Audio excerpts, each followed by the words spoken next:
Bonjour, bienvenue tout le monde. J'espère que vous m'entendez bien. Et là, c'est 15h02 ou 16h02, où nos participants sont. Et je pense que c'est le bon moment de commencer. On voit, on a déjà beaucoup de participants. De personnes. OK. Alors, bonjour tout le monde, je m'appelle Martina Bozzola. Je collabore avec le team de Alliance for Action du Centre de commerce international et je travaille à l'Université des sciences appliquées de Zurich. Et merci pour participer au premier Alliance for Action webinar de la série Alliance pour le secteur du café Robusta en Afrique et Madagascar. Le team Alliance pour l'Action du Centre de commerce international voudrait commencer par remercier notre donneur et partenaire pour le soutien continu aux pays ACP et leur industrie. Surtout l'Union européenne, l'Organisation des États d'Afrique, des Caraïbes et du Pacifique, l'Agence de café Robusta d'Afrique et du Madagascar, et le groupe de recherche en l'économie agricole et des ressources naturelles de l'Université des sciences appliquées de Zurich. La thématique d'aujourd'hui, c'est démystifier la qualité du café. Et alors, bien sûr, on aimerait aussi remercier notre orateur éminent, M. Ismaël Ndiévé, directeur exécutif de l'ACRA. Merci. Le professeur Shahan Yeretsian, directeur du Centre d'excellence du café à l'Université des sciences appliquées de Zurich, et M. John Schluter, directeur général CEO de Café Africa. Et nous aurons aussi l'honneur d'écouter en introduction par son Excellence Anselme Bouton, président de l'ACRA. On se réjouit d'avoir un panel autant excellence pour lancer cette cycle de séminaire. Juste quelques housekeeping rules avant de commencer avec la séance. Les présentations du webinaire sont recorded, sont enregistrées et vont être uploadées par Alliance for Action et ACRAM website. Et on aura après chaque séance, chacun speaker, un short Q&A, réponses et questions, séance pour les réponses et les questions. Les participants, le microphone n'est pas habilité, mais vous pouvez aussi utiliser pendant la séance, mais vous pouvez aussi utiliser la chat pour des questions et après chaque séance, on aura ouvrir la discussion avec tous les participants. Il y aura aussi des polls, mais des questionnaires pour les participants, mais on aura discuté de ça à tout à l'heure. Et alors, avec ça, je pense que c'est le bon moment de donner la parole à son Excellence Anselme Bouton, président de l'ACRA. Merci beaucoup.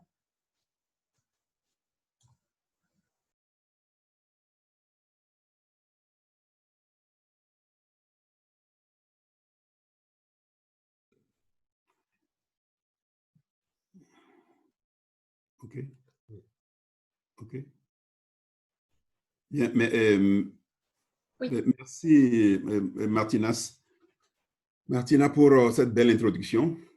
Je voudrais remercier très sincèrement les uns les autres parce que je constate justement que, je ne sais pas si vous me recevez, hein?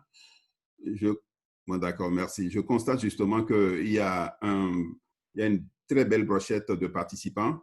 Ça indique déjà la qualité de l'intérêt, même je parle de l'intérêt que les uns les autres portent vraiment à ce webinaire et surtout, comment dirais-je, aux différents acteurs qui animent le secteur qui nous concerne, le secteur café. Bien, donc, mesdames et messieurs, chers collègues, monsieur le secrétaire exécutif de la CRAM, et pour ce qui concerne l'ITC, il y a déjà un ami de longue date là-bas, monsieur Hernan. et bien entendu, à travers un an aussi, toute la hiérarchie de l'ITC. Alors, je le vois, je vais la mettre là-bas déjà. Toute la hiérarchie de l'ITC, je voudrais vous saluer très sincèrement, surtout pour votre disponibilité, pour la disponibilité des uns des autres. Et je voudrais aussi, bien entendu, saluer chaleureusement les membres de la CRAM qui participent ce jour à nos travaux. Et je ne sais pas si j'ai constaté parmi les participants la présence certainement de John Schulter. S'il est effectivement là, donc je voudrais aussi également le saluer puisqu'il est vraiment un des membres fondateurs de la CRAM et il a toujours été à nos côtés à chaque fois que nous avons eu besoin de lui. Donc, je voudrais aussi lui adresser mes salutations. J'ai constaté également la présence de Bénédicte Châtel. Voici encore une des pionnières également de la CRAM et qui a toujours contribué à faire de la CRAM ce que la CRAM est aujourd'hui. Donc, à tout ce beau monde, je leur adresse aux uns aux autres mes chaleureuses amitiés. Et je me rassure également de constater que les uns et les autres ont pu quand même surmonter l'épreuve de la grande pandémie que nous traversons actuellement, à savoir le COVID-19. Et ceci dit, je voudrais déjà apprécier, bien entendu, le thème qu'on a proposé aujourd'hui. Il s'agit bien entendu de démystifier la qualité du café. C'est un thème très intéressant. En effet, les webinaires organisés antérieurement, que ce soit dans le cadre de l'OIC, l'OIAC et la CRAM, l'OIC, c'est l'Organisation interafricaine du café, comme vous le connaissez. L'OIAC, c'est l'Organisation internationale du café. L'OIAC, bon, c'est l'Organisation interafricaine du café. Et également le webinaire organisé par la CRAM ont démontré que cette pandémie a eu un impact socio-économique négatif sur, bien entendu, l'industrie caféière en général et particulièrement au niveau des exportations du café, couplé avec la tendance baissière des coûts mondiaux de ce produit. Il est vrai qu'il y a cette préoccupation concernant les industriels, mais nous avons aussi la préoccupation concernant en fait les producteurs, puisque les producteurs sont les premières victimes, bien entendu, de cette pandémie. Et déjà, les producteurs l'étaient bien avant parce que le prix du café était toujours très mauvais sur le marché international. Et les producteurs étant très fragilisés, bon, alors, donc, la pandémie est venue encore aggraver leur situation. Et nous voudrons remercier à ce stade, bien entendu, l'ITC pour sa collaboration surtout et pour tout le soutien qu'il apporte aujourd'hui à la dynamique du secteur café et plus particulièrement aux côtés de la CRAM, puisque ce partenariat est assez dynamique. N'eût été cette pandémie, je pense qu'on serait déjà loin dans le partenariat ACRAM-ITC. N'empêche que nous reconnaissons tous les efforts qui sont fournis actuellement par l'ITC et nous savons qu'en sous-bassement, nous avons les ACP et UE. Nous voulons remercier encore une fois ce partenariat puisque nous souhaitons qu'à terme, nous puissions avoir un MOU pour permettre de renforcer ce partenariat. Je voudrais également reconnaître, bien entendu, la présence de notre cher grand conseiller, le monsieur Denis Sédieu. J'espère qu'il est parmi nous actuellement, qui nous a jamais fait, dans la présence, nous a jamais fait défaut. Et je voudrais le remercier pour sa disponibilité constante. Alors, je vois ici aux côtés de son nom, je ne sais pas si c'est lui qui est là actuellement. Oui, c'est Denis Sédieu. Voilà. Je voulais aussi le remercier parce qu'il nous a jamais... Et il a toujours apporté son soutien à la dynamique de l'activité ACRAM. Donc, je voudrais le remercier d'avoir accepté aussi de participer à ces travaux.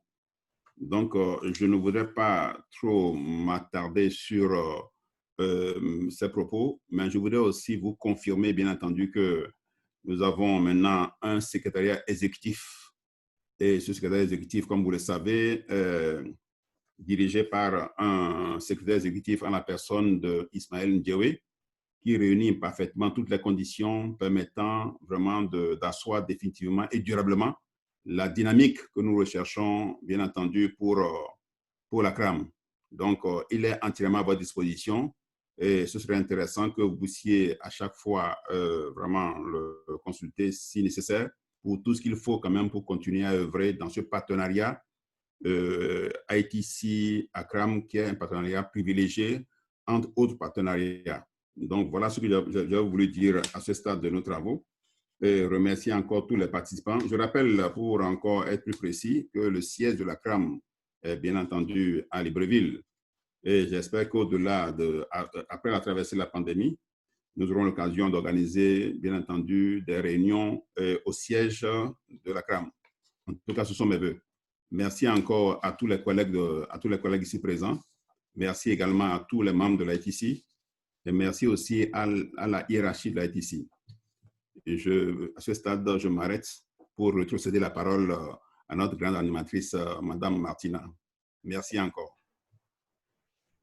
Merci beaucoup, Son Excellence, Monsieur Gouton, pour votre excellente introduction. Et là, j'aimerais alors donner la parole à notre premier orateur. Je me réjouis d'avoir parmi nous Monsieur Ismaël Ndiéve de l'ACRAM.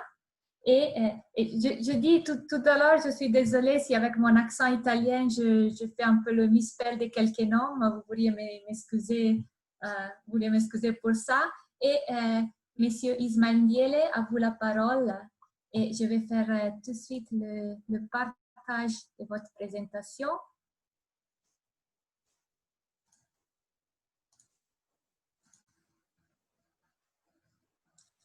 Et voilà, j'imagine que vous voyez ma présentation et vous pourriez commencer. Merci.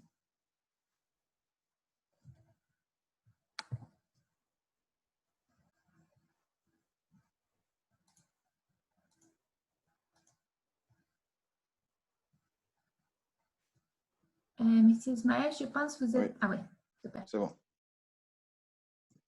Bien, bonjour à tous. Je suis Ismaël, comme a dit Martina, et je vais vous présenter alors une contribution au niveau du secrétaire exécutif, donc qui a pour thème les Robustas d'Afrique et de Madagascar, un potentiel sûr. Le plan de notre présentation donc s'articule autour de ces différents points. Donc, nous avons une présentation de l'ACRAM dans le monde, l'ACRAM dans l'économie mondiale du café, les atouts des Robustas de l'ACRAM, les Robustas de l'ACRAM face aux autres cafés et pourquoi consommer du café. L'ACRAM est une association internationale à but non lucratif constituée d'opérateurs publics et privés qui s'intéressent à la filière café Robusta africain, qui a pour objectif la promotion et la vulgarisation des cafés Robusta africains malgaches, l'amélioration des revenus, des conditions de vie des producteurs, la recherche et la conceptualisation de nouveaux modèles de développement endogène et enfin, l'appui multiforme aux producteurs de café africains et malgaches. Merci. L'ACRAM dans le monde, nous comptons 10 pays aujourd'hui avec qui nous travaillons et où sont les membres de l'ACRAM. Il s'agit du Cameroun, de la Côte d'Ivoire, du Gabon, du Ghana, de la Centrafrique, du Libéria, de la RDC, de la Sierra Leone, du Togo et de Madagascar. En plus de ces pays, nous avons également des partenaires institutionnels et organisations internationales qui sont donc l'OIC, l'OIAC, les ACP, ITC, VICOFA du Vietnam, la francophonie, Café Africa, la SCA de France et le CIRAD avec qui nous envisageons un partenariat. Alors, au niveau de la CRAM dans l'économie mondiale du café, il faut dire que la production mondiale du café en 2018-2019 a atteint près de 169 millions de sacs, dont la production de Robusta était placée à 66 millions de sacs. La courbe que vous voyez là donc, vous illustre l'évolution de la production des Robusta dans la CRAM, donc entre 1999 et 2020. Et vous voyez qu'on est passé à un peu plus de 500 000 tonnes à aujourd'hui moins de 200 000 tonnes dans l'espace ACRAM. La tendance est baissière, allons-y, donc avec une baisse de 62% donc de la production dans l'espace ACRAM. Il faut dire que l'effondrement des cours mondiaux amène à s'interroger sur la résilience des producteurs de l'ACRAM à se maintenir sur le marché à plus long terme. Alors, les cafés de l'ACRAM en 2019 s'articulent autour de ces 3 points. C'est 0,5% de la production mondiale de café, 1,26% de la production mondiale de Robusta et 4,6% de la production africaine de café.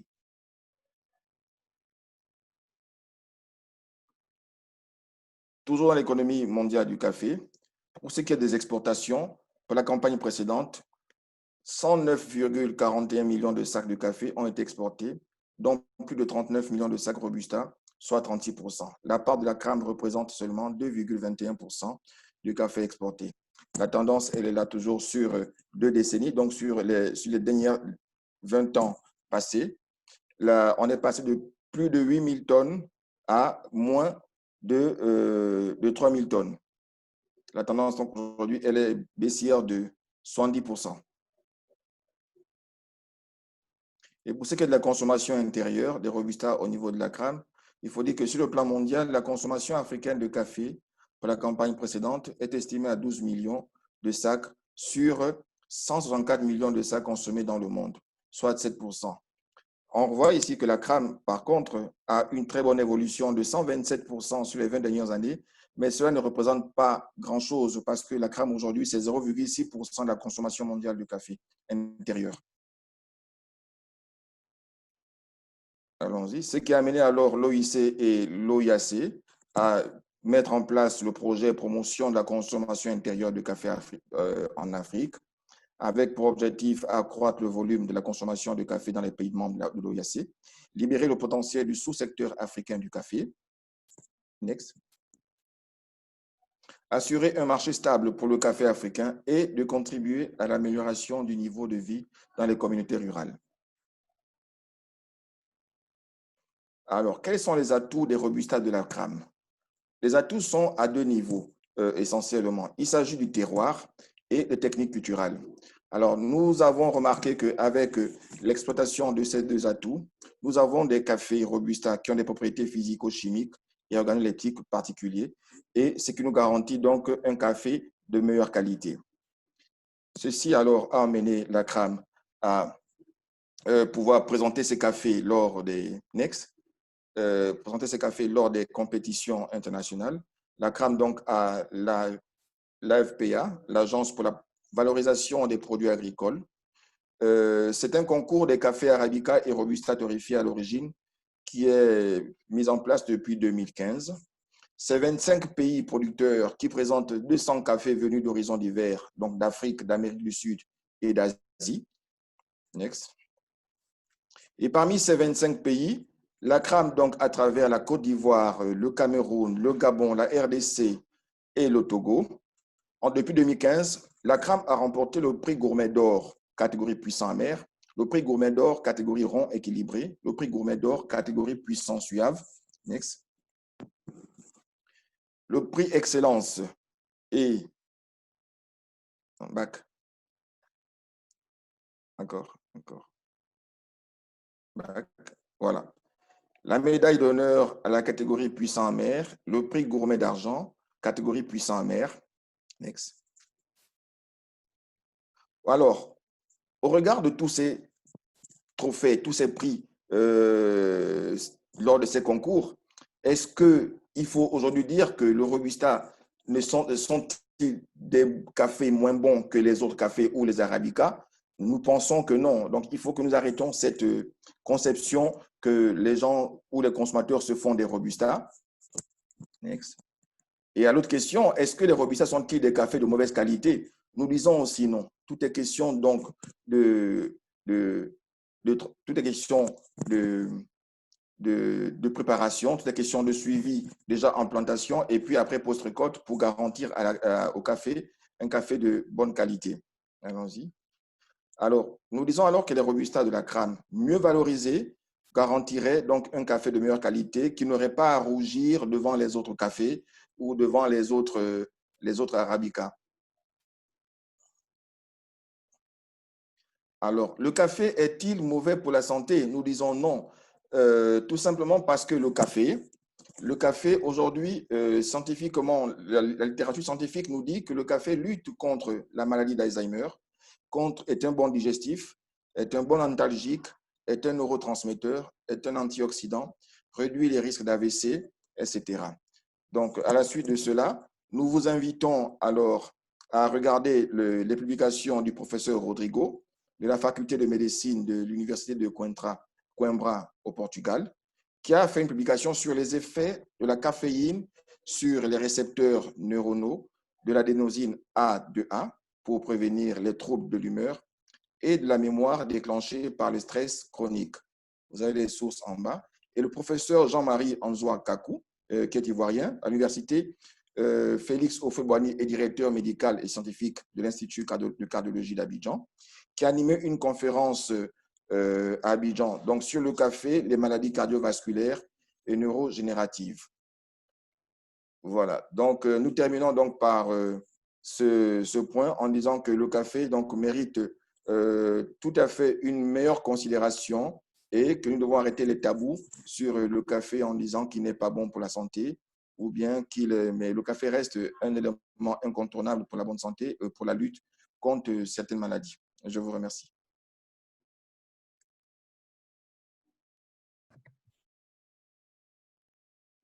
Merci beaucoup. Merci à vous, M. Ismaël Ndiele, pour cette excellente présentation. Et je pense qu'on peut maintenant partager la parole avec tous les participants pour une session de questions et answers. Mais d'abord, juste pour avoir une idée en fait de qui sont nos participants estimés, on vous propose un petit sondage. Alors, vous voyez dans votre écran un petit questionnaire et j'aimerais si les participants peuvent répondre. Juste 1-2 minutes. Et pendant qu'on fait ça, si quelqu'un a des questions qu'il aimerait partager dans la chat, ce sont les bienvenus aussi. Sinon, c'est une bonne occasion pour y réfléchir à les questions.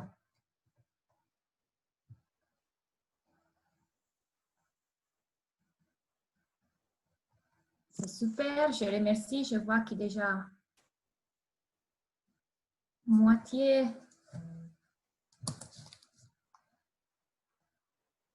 de notre collaborateur, de notre participant. Et vous pouvez aussi cliquer sur l'option Raise Your Hand dans Zoom si vous avez des questions et vous vouliez prendre la parole.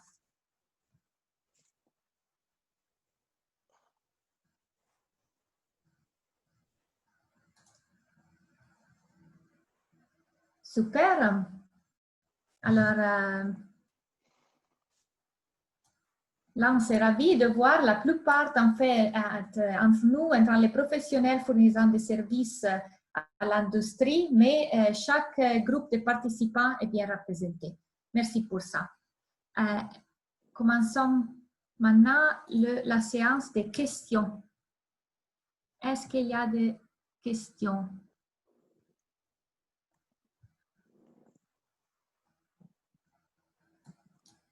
Et si jamais, oui, on peut faire des questions en anglais. Je vois dans la chat que quelqu'un... il y a une question pour Monsieur Denise Soudieu. Si... Oui, merci Madame pour l'animation. Je sais pas une question, mais un commentaire. Je pense que le secrétaire exécutif a bien présenté l'image de Robusta en Afrique et dans les pays de l'ACRAM en particulier. C'est édifiant de voir que la production de Robusta de l'ACRAM a baissé, comme il a montré dans l'un de ses graphiques. Et la question, c'est, bon, l'ACRAM a perdu une bonne part de marché.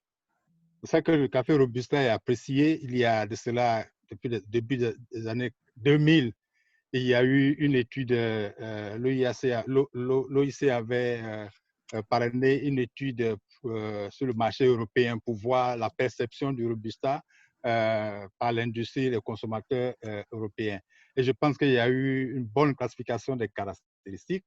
Mais la question qui préoccupe, c'est comment est-ce que l'ACRAM peut arriver à reconquérir ces parts de marché à la mesure où le graphique nous indique clairement. Je vous remercie. Merci beaucoup. Merci, M. Sudo. Je vois entre les questions, il y a deux autres questions. Un, c'est si la CRAM a des relations avec le Vietnam. Alors, dehors l'Afrique, par exemple, avec Vietnam et d'autres pays d'Asie.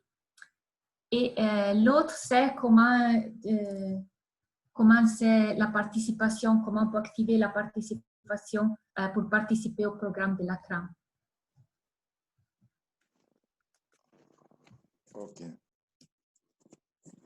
J'ai la parole? OK. Merci, Martina. Et merci au docteur Denis Sedieu pour sa contribution. Et justement, pour compléter ce qu'il a dit, la CRAM aujourd'hui est en train de se déployer pour faire des plaidoyers auprès des décideurs d'abord. Parce qu'il faut dire que dans plusieurs de nos pays, la relance du secteur caféier repose sur la volonté des politiques, des institutions publiques, du pouvoir public à charge donc de la filière café. Et c'est là où donc la CRAM est amenée à faire des plaidoyers, à interpeller les décideurs, les gouvernants, donc qui sont à charge de cette politique-là. Et nous nous réjouissons parce qu'au sein de la CRAM même, plusieurs membres donc, qui constituent le board de la CRAM sont les gestionnaires de ces filières dans leurs pays respectifs. Et c'est ensemble que nous accordons donc, pour pouvoir faire déployer, pour pouvoir ramener donc, le café à un niveau assez considérable qui joue aussi son rôle dans l'économie de nos pays. Alors, sur la deuxième question, alors comment est-ce que la CRAM, oui, la CRAM aujourd'hui a signé un mémorandum d'entente avec Vicofa au Vietnam. Et d'ailleurs, nous étions tout récemment en décembre, avant la crise Covid-19 au Vietnam, dans le cadre de la journée vietnamienne du café. C'est pour dire que nous sommes en partenariat avec le Vietnam et nous sommes en train de mettre en œuvre déjà quelques lignes donc, qui ont été arrêtées dans la convention que nous avons avec Vicofa. Donc, Vicofa, c'est l'association vietnamienne de café et de cacao. Et comment participer au programme de la CRAM? Il suffit juste d'écrire déjà, de vous faire signaler au niveau du secrétaire exécutif. Je crois que nous nous ferons le plaisir de vous mettre, donc, de communiquer notre adresse mail du secrétariat. Et c'est toujours intéressant de pouvoir savoir qu'il y a des personnes, qu'il y a des acteurs, des opérateurs donc, du secteur caféier qui souhaitent donc intégrer la CRAM. Nous sommes tout ouverts à tout opérateur du secteur. Alors, je vous remercie. Je vois qu'il y a aussi des autres questions, mais juste pour être clair, on va aussi donner des espaces à la fin pour toutes les questions qu'on n'a pas eu le temps de répondre à tout à l'heure. Et je voulais aussi vous joindre à remercier M. Denis Sedieu pour son intervention. Je sais qu'il est parti de l'International Coffee Organization avec lequel le team de Alliance for Action de ITC se réjouit toujours de collaboration très bon et merci beaucoup pour ça. Et aussi, je vois que parmi nos participants, il y a aussi des représentants de la Lavazza Foundation, M. Mario Cerutti, je me ravis de ça et je remercie pour la participation. Et avec ça, j'aimerais donner la parole à notre deuxième speaker. Et là, je vais encore partager une fois mon écran. Super. La deuxième présentation, ça serait par professeur Shahan Yeratsia, directeur du Coffee Excellence Center à the Zurich University of Applied Science. Je me réjouis qu'il y a aussi un collègue entre les speakers. Shahan, à vous la parole. Oui, bonjour messieurs, bonjour mesdames, bonjour tout le monde. J'ai fait mes slides en anglais au cas où il y a aussi des participants qui sont peut-être qui maîtrisent pas aussi bien la langue française, mais je vais en fait donner la présentation en française. J'espère que cela vous convient. Naturellement, ce que je vais présenter, c'est une discussion sur la qualité du café. Discussion pour indiquer que je ne vais pas vraiment faire une présentation pour définir la qualité, mais j'aimerais aborder quelques points importants, surtout dans le contexte du café Robusta. Prochain. Alors, j'aimerais d'abord vous présenter un petit peu le groupe très vite. Je suis en fait professeur de chimie analytique et en plus, je dirige un centre d'excellence du café à Zurich. J'ai travaillé 12 ans chez Nestlé, c'est-à-dire j'ai une grande expérience de l'industrie où j'ai travaillé sur les cafés liquides concentrés, sur le café soluble, sur les capsules. Et depuis 2008, je suis professeur à l'université Zurich, l'université de sciences appliquées de Zurich, comme on l'appelle.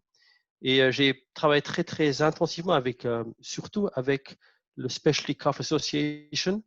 D'abord, c'était l'Europe. Après, on a eu l'unification pour créer l'association SCA. Et j'étais en fait, d'abord, j'ai toujours été dans le board suisse, mais j'ai aussi travaillé pendant 4 ans dans le board of directors, dans les SCA, vraiment en m'impliquant dans le domaine de la spécialité très fortement. Et surtout, pendant toute période, j'ai dirigé la recherche de la SCA. Je suis aussi membre de la SIC, peut-être juste un retour, je suis membre de la SIC, qui est une association peut-être que certains d'entre vous connaissent, et plusieurs autres choses. Et en bas, vous voyez le team. Ce que j'aimerais en fait retenir là, c'est que si on veut travailler sur la chaîne de la valeur du café, il y a tellement d'aspects différents qu'on est obligé de créer une spécialisation.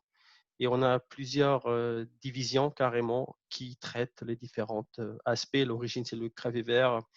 Et voilà, ça c'est un petit peu notre situation. Prochain. Maintenant, ce qu'on veut parler aujourd'hui, c'est pourquoi en fait la qualité est-elle importante? C'est une question qui mérite d'être demandée. Et j'aimerais dire qu'une meilleure qualité dans la tasse a en fait 2 effets. D'un côté, ça enrichit l'expérience du consommateur, c'est ce qu'on va livrer, mais en même temps, ça doit aussi améliorer les conditions de la vie des producteurs. Ça veut dire que la qualité dans la tasse doit avoir un effet double. Et ça doit aussi avoir un effet au niveau des producteurs. C'est ce qu'on est là aussi peut-être à retenir.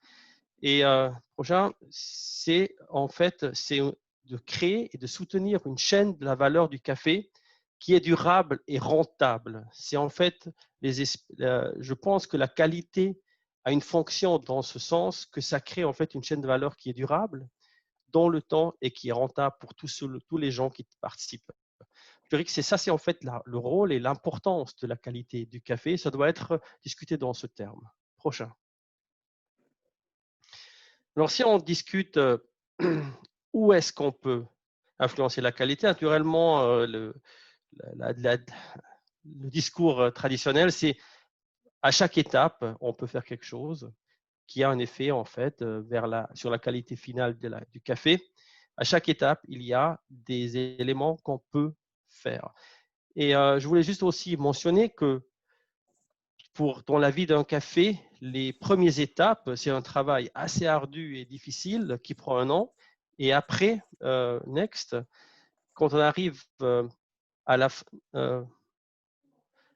la fin, dans 10 minutes, en fait, on fait l'extraction, normalement le brouillage et l'extraction, le brassage, le broyage, l'extraction et la consommation, c'est 10 minutes. Mais ces 10 minutes, en fait, si on ne les fait pas bien, on peut carrément démolir tout le travail qui a été fait en amont.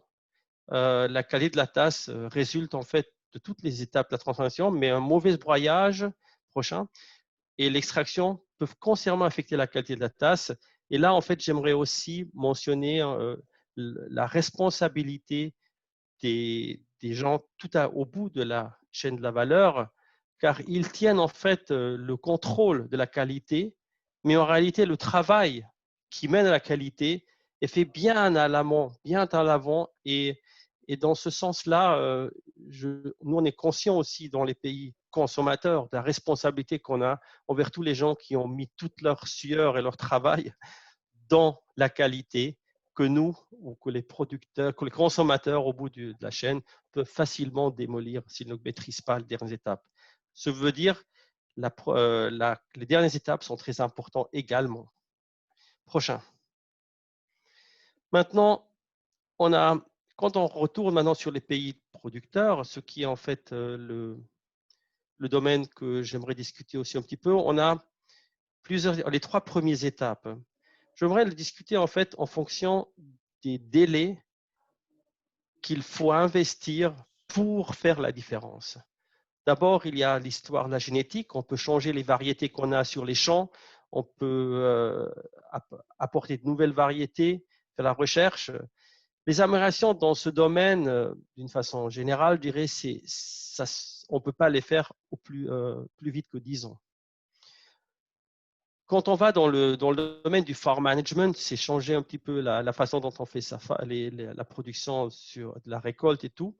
La propagation et tout, c'est aussi une échelle de temps qui est dans les 5 ans.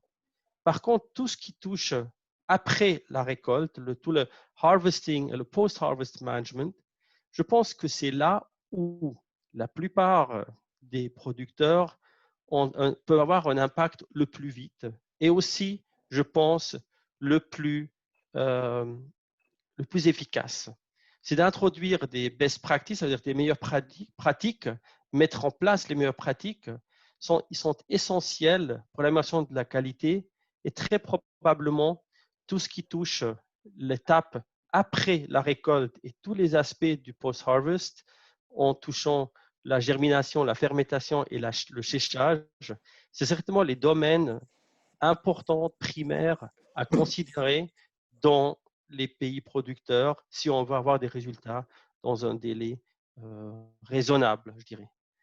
C'est-à-dire que je dirais que c'est et c'est aussi dans le domaine du Robusta, naturellement, quand on parle d'amélioration, c'est d'abord naturellement les best practices, les meilleures pratiques à établir, et je pense en particulier aussi de se focaliser sur ces très dernières étapes où je pense qu'il y a le plus grand à sortir dans le moyen terme en termes de qualité. Prochain, s'il vous plaît. Maintenant, qui sont les gardiens de la qualité? En fait, je dirais qu'il y a 2 points de vue de qualité. Il y a d'un côté le monde du specialty. Et on a entendu dans la présentation précédente que naturellement le Robusta désire aussi entrer et être accepté dans le monde du specialty. Maintenant, qui sont les gardiens du specialty? Il y a quelques acteurs dans le monde, et je dirais que l'acteur primaire au début qui était là depuis les années 1980-85, c'était le Specialty Association of America, qui a été créé en Amérique pour définir, mais aussi pour sauvegarder et promouvoir la qualité qu'ils appellent le specialty. Et c'est pourquoi le Specialty Association a été fondé. Qui après, en 1996, a créé le Coffee Quality Institute, qui en fait a établi un système quantitatif pour définir la qualité. Et ils l'ont fait que pour l'Arabica au début. Et ce qui veut dire qu'en principe, au début, le specialty coffee n'existait pas pour le Robusta. Et aussi en 99, en 99, il y a eu le concept du Cup of Excellence qui a été créé. Et là, de nouveau, et encore jusqu'aujourd'hui, le Cup of Excellence n'inclut que l'Arabica. Il y a en Inde, il y a des petits exemples des expériences de Robusta, mais en réalité, le Cup of Excellence n'est défini que pour l'Arabica. Là, de nouveau, il y a du travail à faire pour le Robusta. Maintenant, le Coffee Quality Institute, en fait, en collaboration avec des pays africains, en fait, je pense l'Ouganda, a créé aussi le Q Robusta il y a quelques années en arrière. Mais là, de nouveau, quelque chose qui est très, très révélant, très intéressant, on a cette échelle de 100 points. 80 points veut dire pour un Arabica Specialty. Pour un Robusta qui atteint les 80 points, on le nomme un Fine Robusta, mais on ne le nomme pas un Specialty Robusta. Bien que, naturellement, il y a des gens qui parlent, mais de nouveau, quand je parle, ces gardiens du Specialty, jusqu'à aujourd'hui, sont très, très réticents à accepter le Robusta dans le monde du Specialty. Sans vouloir dire qu'ils ont raison ou pas raison, mais c'est en fait un point à considérer. Et la part du Robusta qui est considéré par certains comme specialty est quand même assez petit. Et très peu de ces Robusta vraiment atteint les prix que les Arabica réussissent à atteindre aujourd'hui. Il y a un grand travail à faire et il y a une grande question à se poser.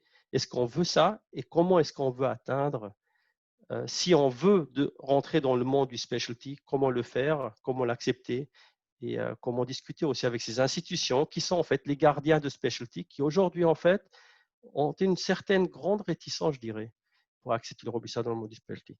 Le Robusta aujourd'hui au niveau purement commerce et financier fait plutôt partie du HoReCa, ça veut dire c'est le marché des hôtels, restaurants, restauration qui sont le plus grand volume du Robusta rentre là-bas. Naturellement pour l'Arabica aussi, mais relativement parlé, beaucoup plus pour le Robusta. Et c'est des cafés qui sont plutôt pour le long stockage, bu avec du lait souvent. C'est une torréfaction plus foncée et plutôt une acidité un peu plus faible. C'est des cafés d'autres qualités. Prochain, s'il vous plaît. Maintenant, quelques éléments sur lesquels on peut travailler pour améliorer aussi le tout. Et en fait, je dirais que le Robusta, bien qu'ils ont encore un chemin à faire pour rentrer dans le monde du specialty ou aussi pour améliorer la qualité, il y a en fait il y a très clairement des chemins sur lesquels on peut avancer d'une façon accélérée.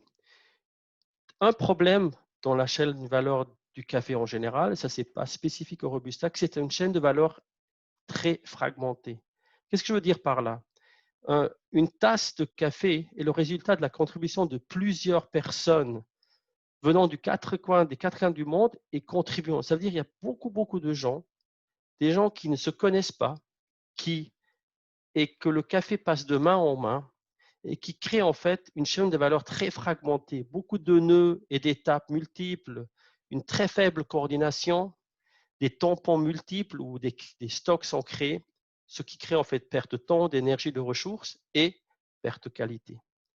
Et je pense que l'avenir du café, prochain s'il vous plaît, c'est de créer en fait des systèmes d'intégration verticale. C'est d'aller vers l'avenir de la production du café, c'est de créer en fait une industrie 4.0, c'est d'avoir en fait des fabriques, j'appelle ça des fabriques, où les cerises, où le café vert rentre d'un côté dans la fabrique et ressort de l'autre côté emballé, café torréfié, emballé ou moulu ou grain. Et c'est des projets en fait sur lesquels nous on travaille. On travaille aussi dans des pays africains.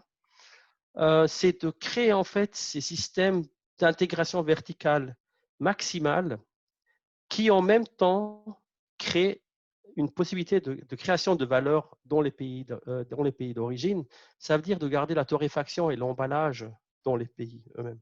Ça demande pas mal d'efforts, mais le résultat est très important au niveau intégration de la chaîne de valeur et de qualité.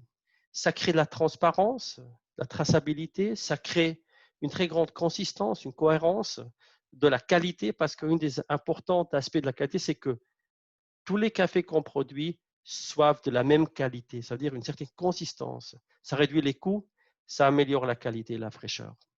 C'est en fait un des aspects que je recommanderais aussi de créer cette intégration qui est dans le cas, par exemple, dans le vin depuis très longtemps, que le producteur tient les champs et fait l'embouteillage.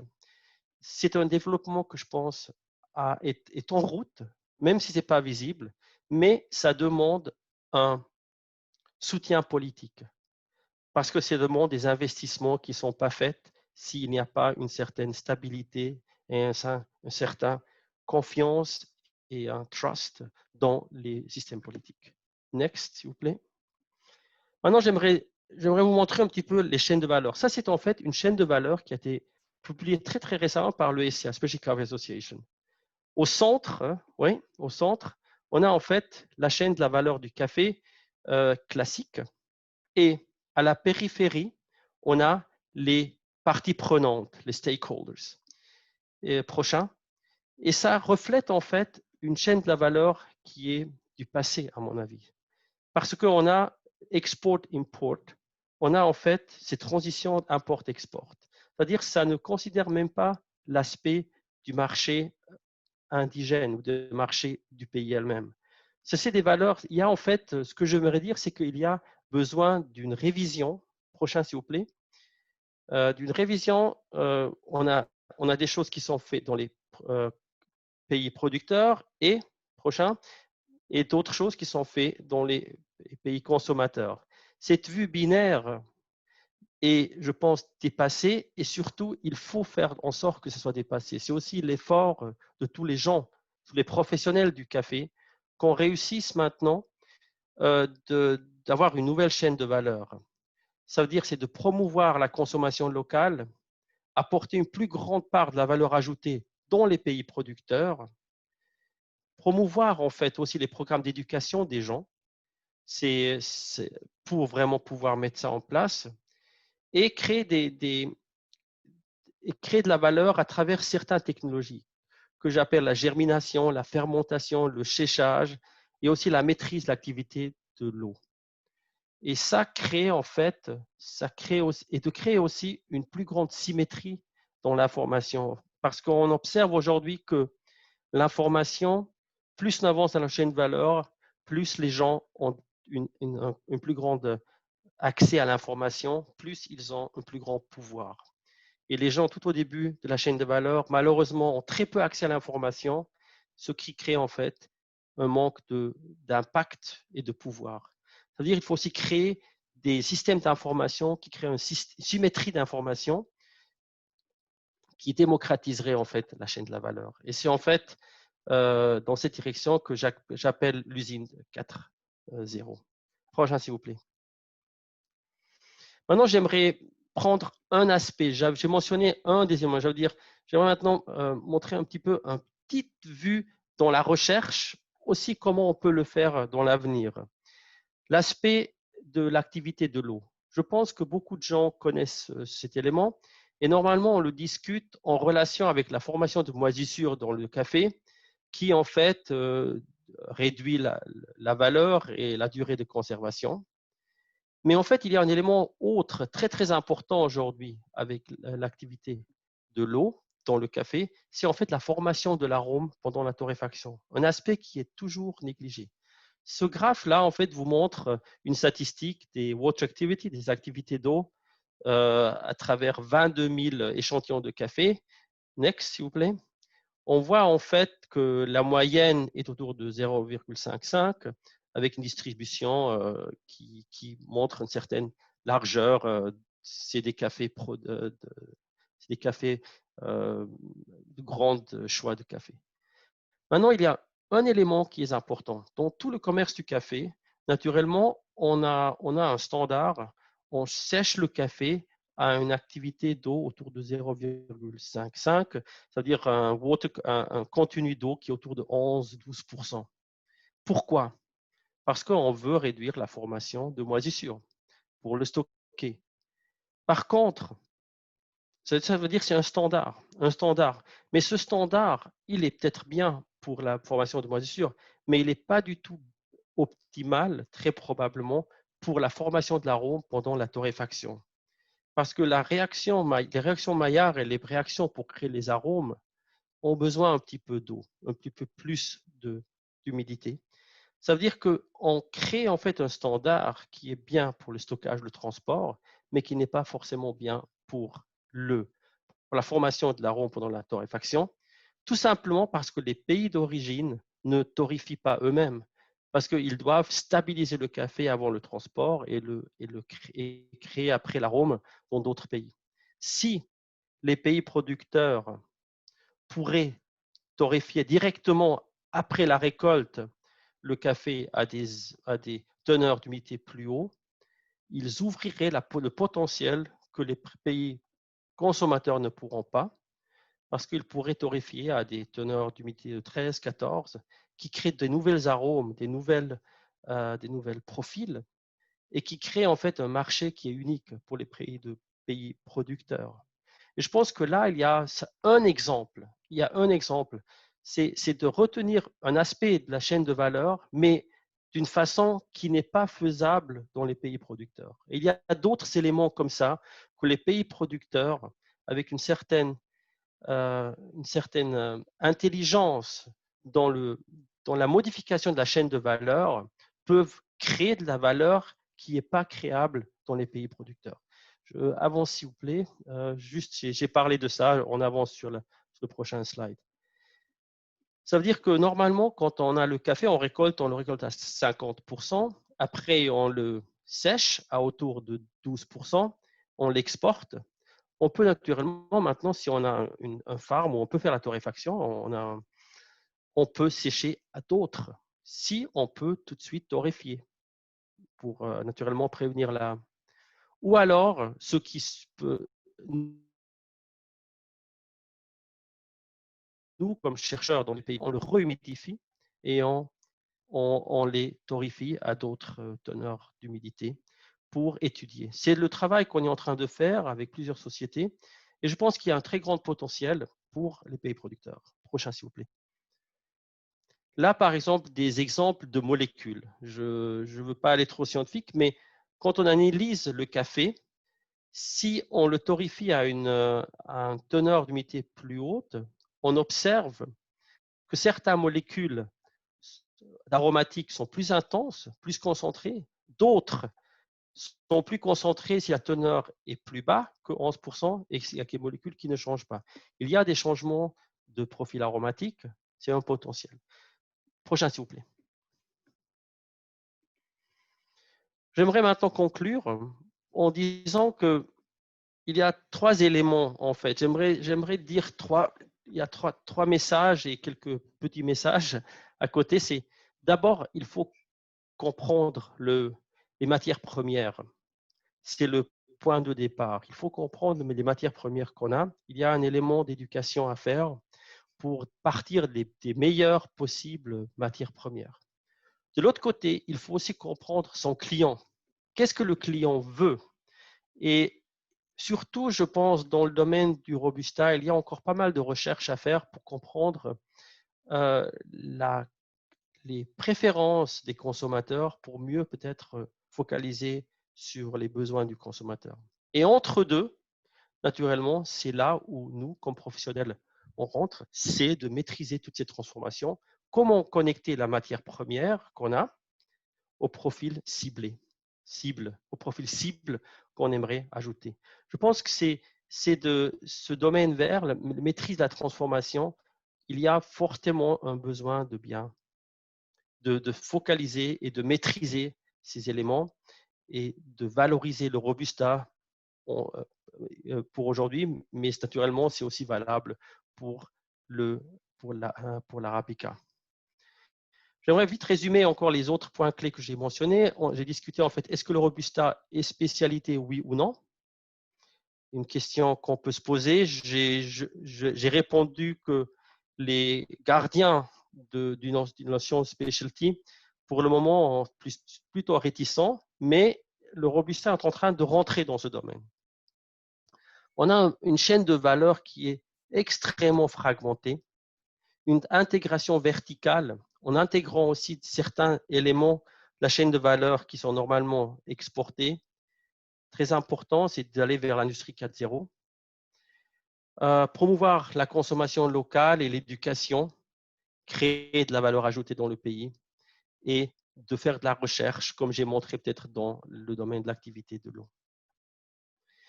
Next. Je vous remercie. Et voilà, s'il y a des questions, je suis naturellement très heureux de vous répondre aux questions.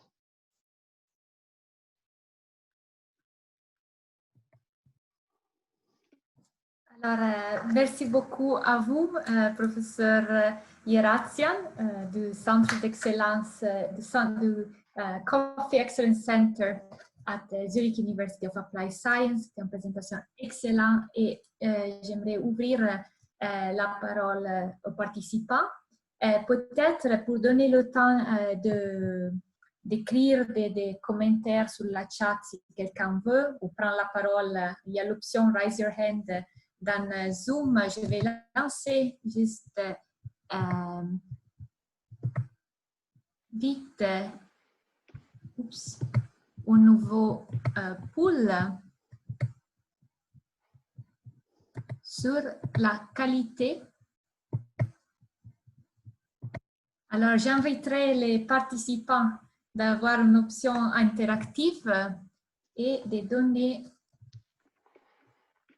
leur avis dans leur expérience à eux ou vous, ce qu'on a entendu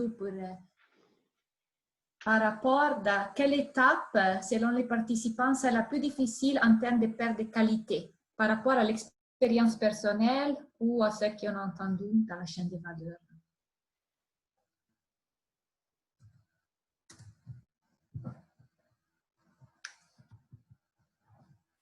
Merci pour toutes les réponses qui arrivent.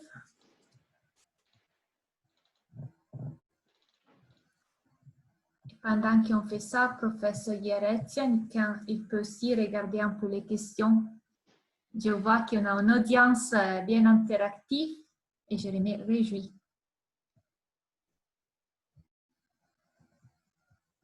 Ok, on attend quelques réponses en plus.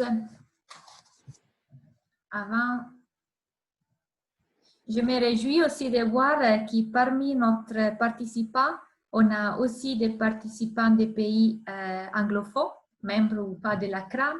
Je vois par exemple la participation de Cocobod du Ghana, qui est aussi un des partenaires de ITC, et on s'est réjoui de voir la participation de notre partenaire aussi.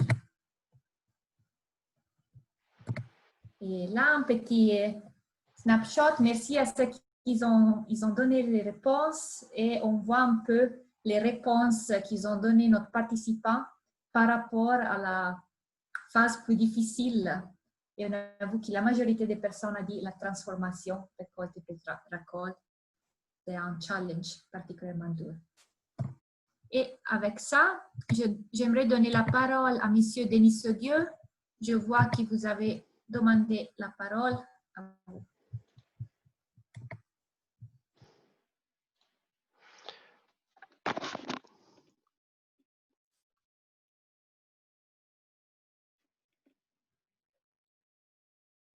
Ah, ok. Merci, madame. Je me félicite l'intervention de la présentation du professeur Yerazian. Vraiment très intéressant, mais nous n'avons pas assez de temps pour aller dans les détails. Mais je trouve que cette présentation est très instructive. Alors, ma question, c'est les gardiens dont le professeur parle, ceux qui permettent, qui disent que tel café est éligible pour être café de haut de gamme ou café specialty, est-ce que c'est le marché, c'est les lobbies ou des agents de certification? Parce que je prends l'exemple du café Robusta qui est produit au Gabon à le bloc industriel à Langa. Le goût de ce café est nettement supérieur à certains arabicas. Et pourtant, ce café n'est pas, à ce que je sache, n'est pas classifié dans le lot dont le professeur a parlé. Alors, je ne sais pas comment est-ce que ceci peut être encouragé, comment on peut avoir des conseils de la part du professeur avec ses connexions avec la Specialty Coffee Association. Ouais. Maintenant, l'autre aspect, c'est là, c'est une doléance ou une demande au président de la CRAM et à la CRAM avec ITC. C'est de voir comment la CRAM peut, pour répondre à l'un des aspects de l'intervention du professeur, chercher à mobiliser des ressources pour mieux faire connaître connaître le goût des consommateurs en termes de Robusta, puisque ce genre d'études avait existé, avait été fait dans les années, vers la fin des années 90, sur le marché, les caractéristiques de la demande du Robusta sur le marché européen. Peut-être que ça nous permettra d'actualiser encore et connaître le goût des consommateurs. Je vous remercie. Très bien. La question va vers moi, c'est ça, Monsieur Sedieu? C'est ça. D'abord, les gardiens du concept de specialty. Je dirais que le concept de specialty a été créé dans les années 70 et après défini par le Specialty Association de l'Amérique dans les années 80-85. Et naturellement, c'était une définition plutôt philosophique au début. C'était des lettres, c'était un texte. Et ils ont créé le Coffee Quality Institute en 86 pour créer en fait un système quantitatif pour définir la qualité, un système avec des points, avec un système d'évaluation du café et ils ont dit 80 plus 80 c'est specialty, au-dessous de 80 c'est pas specialty. C'est-à-dire ils ont créé une notion quantitative et ce point a été très très important pour tout le marché de la qualité parce que ça a créé tout doucement un marché parallèle qui aussi réussit à créer des prix autres que le marché standard, que le marché de masse.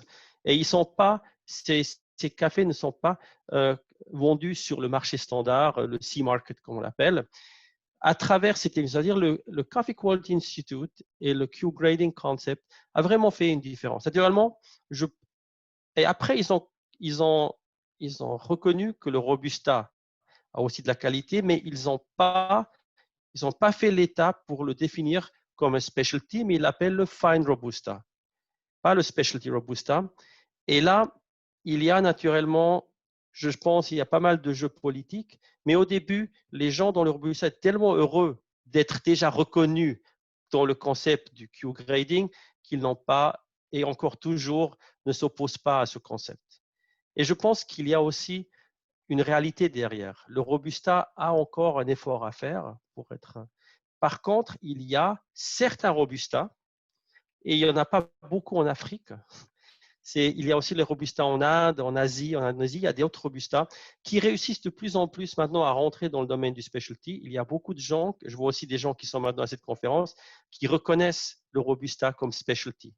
Mais c'est un petit volume. Il y a un chemin, il y a un pass, il y a une possibilité de rentrer dans le monde de Robusta. C'est ou de participer avec le Coffee Quality Institute et de créer ça, ou alors de créer une définition indépendante, comme par exemple l'Inde est en train de le faire. Ils créent en fait leur propre. Maintenant, il y a le Cup of Excellence qui est aussi un autre gardien de la qualité et eux sont très catégoriques, ils n'acceptent pas les Robusta dans les Cup of Excellence. C'est un petit peu. Alors, je pense que maintenant, la question qui se pose, est-ce que c'est vraiment fondamentalement important d'être dans ces mondes? On peut tout simplement définir vous-même que c'est un specialty, un Robusta specialty, parce que ces organisations ne tiennent pas, ne sont pas la loi, mais ils ont une très grande influence. Et maintenant, indépendamment, je dois dire que le Robusta, et ça c'est aussi l'opinion de beaucoup de gens dans le specialty, le Robusta est quand même réussi à rentrer dans le specialty. Ce qui lui manque, c'est une variabilité, un spectre de différents profils. Les profils sont un petit peu, parfois pas assez larges. On trouve dans les Arabica des exceptions extrêmes. Et il y a beaucoup de gens qui pensent que le Robusta peut rentrer dans le monde du specialty à travers des best practices et aussi, moi je dirais, dans le post-harvest treatment, il y a probablement, et c'est pourquoi j'ai mentionné ça en particulier, je pense que c'est là la clé du succès. C'est peut-être de nouvelles variétés, mais je pense que c'est surtout c'est le post-harvest treatment, les différents traitements qu'on a aujourd'hui de plus en plus. Et au bout du compte, c'est le marketing. Il y a aussi un besoin de vente et de promouvoir le Robusta. Et au bout du compte, ce qu'on aimerait, c'est d'avoir des prix plus élevés. Ça, je ne sais pas si ça convient. OK. Je ne sais pas s'il y avait une autre question, mais je pense que j'ai répondu là. Merci, professeur. Je vois dans la chat, il y a au moins 2 questions sur la torréfaction, en particulier quand la torréfaction est faite dans les pays producteurs. Et, je pense que vous voyez la chat, mais si vous pouvez élaborer. Non, je ne vois pas, mais je peux peut-être… je ne l'ai pas ouvert, mais attendez. Oui, pas de souci. Il y a 2 questions. Comment gérer une exportation de café déjà torréfié? Ouais. Et votre insight quand les pays producteurs peuvent déjà torréfier le café, comment ça va impacter le discours de qualité? Oui. Alors d'abord, c'est vrai que si on torréfie dans les pays producteurs, la prochaine question qui se pose, est-ce qu'on a les technologies pour faire l'emballage et le transport sans perdre la fraîcheur? Et je dirais qu'il y a beaucoup de progrès. Là, c'est en fait aussi un domaine de recherche. Si on réussit à emballer le café d'une façon correcte après la torréfaction, je pense que l'export est possible. Mais je dirais aussi qu'il faut là aussi voir la consommation interne comme une possibilité de promouvoir le café. Et ça veut dire que je pense qu'on est en train d'améliorer aussi les solutions d'emballage qui permet de torréfier dans les pays producteurs directement, même dans les grandes farms, dans les grandes centres productrices. Mais ça demande aussi la coordination et ça demande des producteurs de masse. Ça demande aussi un petit peu la collaboration des producteurs. Ça peut, un petit farmer ne peut pas avoir la torréfaction dans sa place. C'est-à-dire que ça demande des organisations plus grandes. Et là, je suis en train de dire qu'il y a vraiment besoin de l'intégration un petit peu verticale dans la production, dans les pays d'origine. Et si on fait ça, nous, dans notre sorte de recherche, mais aussi d'autres gens, on est en train de travailler sur la torréfaction, mais aussi l'emballage. Et ça crée en fait, je pense qu'on va résoudre, et on a déjà résolu la plupart de ces questions. Seconde question, j'ai oublié, c'était plutôt… Non, c'était très lié à ça, alors je pense ouais. C'est bien. Oui, c'est bien répondu. Merci beaucoup. Je vois qu'il y a une autre… Je vais prendre une dernière question. Après, on peut laisser plus de questions pour la fin. Est-ce que Akram pourrait produire la Robusta dans le volume nécessaire ensuring both quality and consistency? This is key. Je ne sais pas si notre partenaire de Akram ou professeur Yeretsian qui vous répond. Oui, je vois Monsieur Gouton, à vous la parole. Merci beaucoup.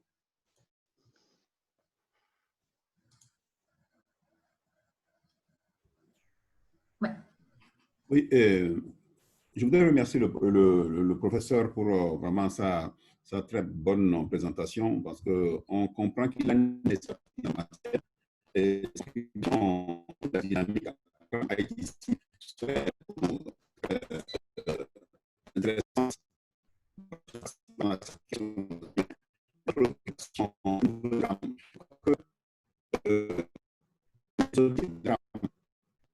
c'est de renforcer vraiment l'approche producteur, transformateur et exportateur. C'est vraiment une structure plus intégrée dans l'ensemble de l'activité café. Et bien entendu, avec l'ITC, nous sommes bien avancés dans cette réflexion-là. Vous savez, l'ACRAM a des partenaires publics et des partenaires privés dans sa structure. Les membres de l'ACRAM, évidemment, vous savez très bien que les membres relevant du secteur public sont très impliqués dans l'approche en fait, de l'organisation, de la production et de la commercialisation du café au niveau des producteurs.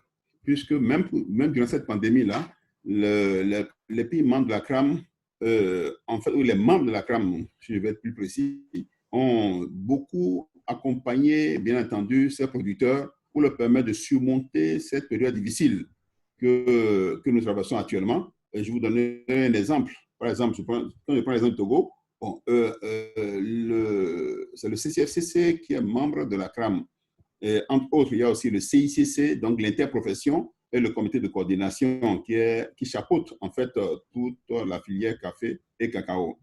Donc, vous vous rendez compte justement que, compte tenu des difficultés que nous avons traversées pour en fait la commercialisation du café déjà produit, récolté et prêt pour en fait la commercialisation quand nous avons connu cette pandémie. Alors, nous avons dû prendre des mesures pour accompagner les producteurs en les subventionnant environ pour chacun, hein, par mois, $1 000, $1 000, $1 000, pour les aider à surmonter cette période intermédiaire. Donc, en fait, non seulement ça, au-delà de la pandémie, ces membres qui sont très impliqués au niveau des producteurs accompagnent les producteurs dans l'approche technique, dans l'approche, bien entendu, également, encadrement et autres. Et une autre précision que je voulais apporter pour la CRAM, vous savez que la CRAM aussi organise à chaque fois des colloques de chercheurs. Il est vrai que la réflexion doit aller plus loin. Bon, nous avons des colloques de chercheurs, on doit aussi organiser des colloques également pour, en dehors des scientifiques, des colloques aussi pour tout ce qui est volet commercial. Et la CRAM est dans cette réflexion aussi également. Plus loin, la CRAM aussi privilégie la dynamique du comité genre. Et donc, parce que le genre est très impliqué, donc la femme est très impliquée dans l'activité agricole. Donc, la CRAM aussi a pris dans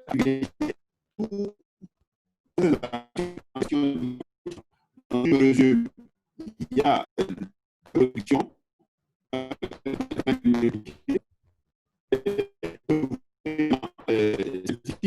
puisque progressivement, nous allons vers une production à la carte. Nous veillons à chaque fois à ce que ce soit à la demande, aux besoins des producteurs que les scientifiques doivent travailler et non leur parachuter une qualité donnée ou un produit donné. On doit connaître la préoccupation des producteurs et c'est par rapport à ça que les scientifiques doivent travailler. Donc, la CRAM s'organise parfaitement dans cette dynamique-là. Je voulais apporter ces éclairages-là. Le secrétaire exécutif aussi, qui est dans cette dynamique, pourra aussi éventuellement vous apporter d'autres éléments de précision.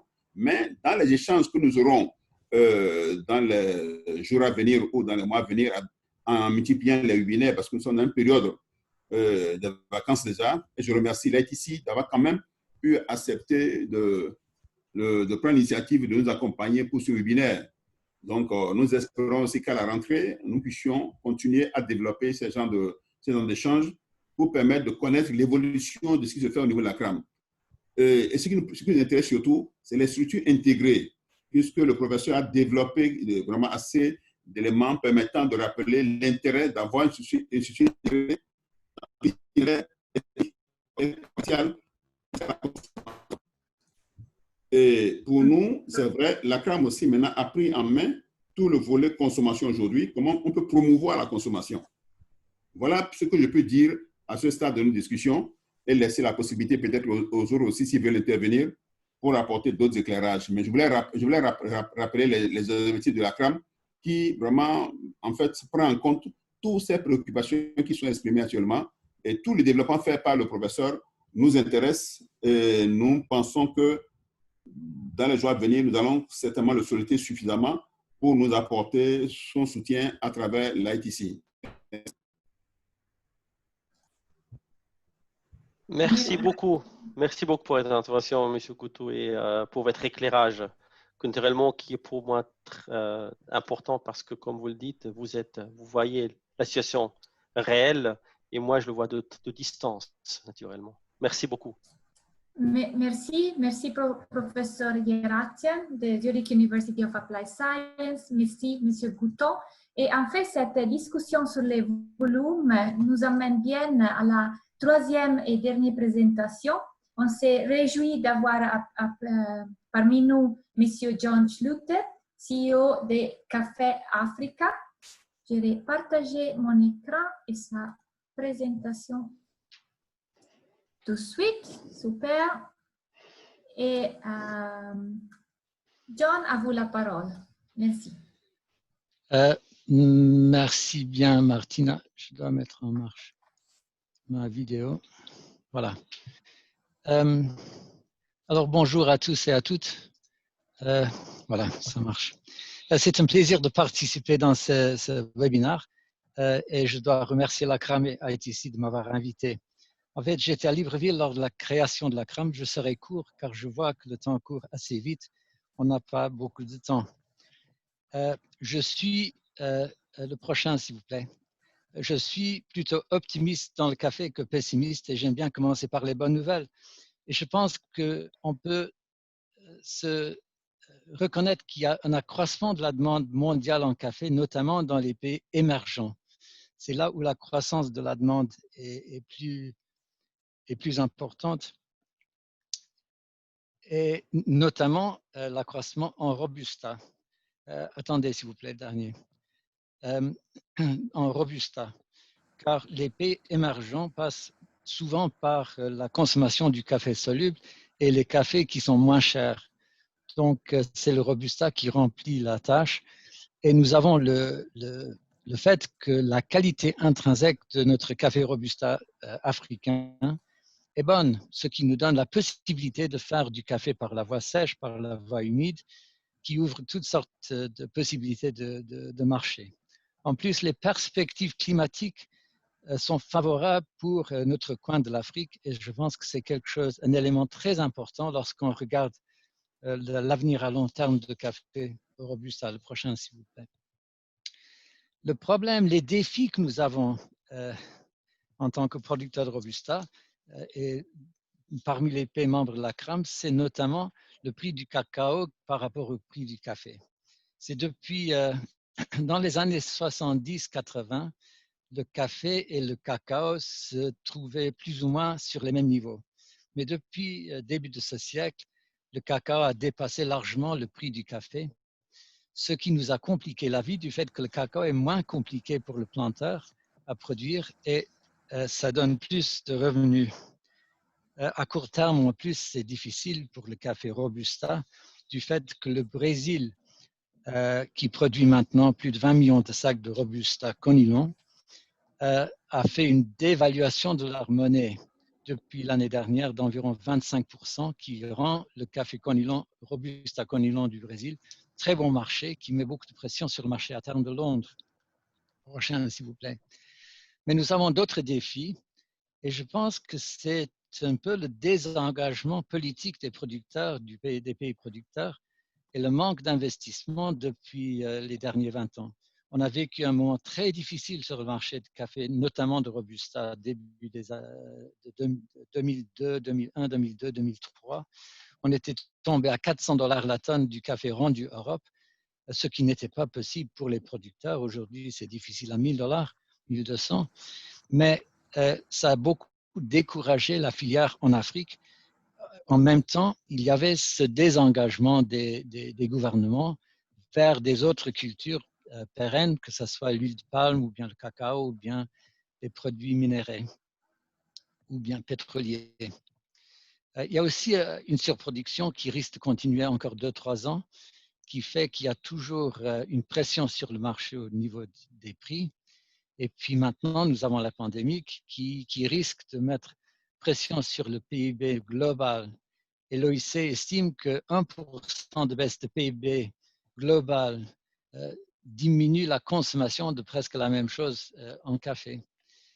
Et pour nous en Afrique, on a une croissance de la population qui est assez importante. Le Cameroun, en 2005, avait 18 millions d'habitants. On estime que ça sera 32 millions d'habitants d'ici maintenant 7 ans. Non, d'ici 5 ans.